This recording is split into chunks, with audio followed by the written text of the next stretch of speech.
We've been telling stories for thousands and thousands of years, right? That's what books are. That's what movies are. That's what those conversations are when you reminisce about the old days. Everything in life is just a potential story. And maybe some people are better at living them and creating them, and others are just better at making stuff up and talking about them. And each time you retell it, you can adjust it a little bit if you want, make it a little bit better. That's what I always wonder about when I tell stories about things that I've done. How much am I sweetening this thing right now? Did it really happen that way? But it don't matter, right? You never let truth get in the way of a good story. But stories are cool.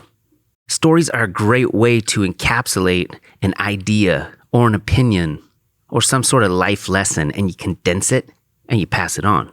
People can relate to stories. They can remember details and retell them, and sometimes maybe even insert themselves in the story.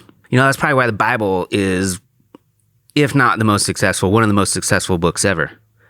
That's all it is.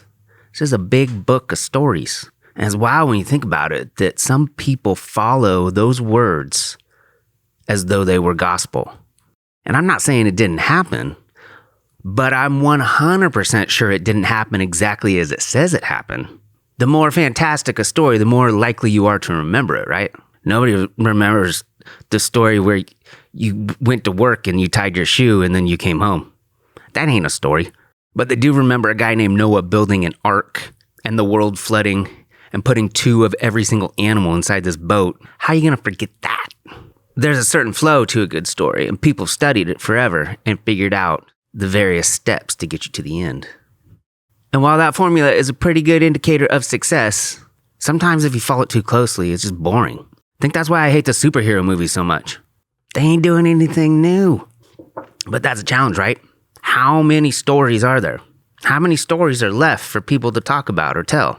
And how many of these are they still going to be talking about in 500 years if we're here? Does Forrest Gump become the new Bible? Does the Bible remain the Bible? What story is going to cement itself in the psyche of society and continue forever? And how are you part of that story? Or does it even matter? Maybe you have an awesome story that you tell your grandkids and they remember it forever. Maybe your best story hasn't even happened yet. Or what if your best story already happened when you were a little baby? You're not going to remember any of it.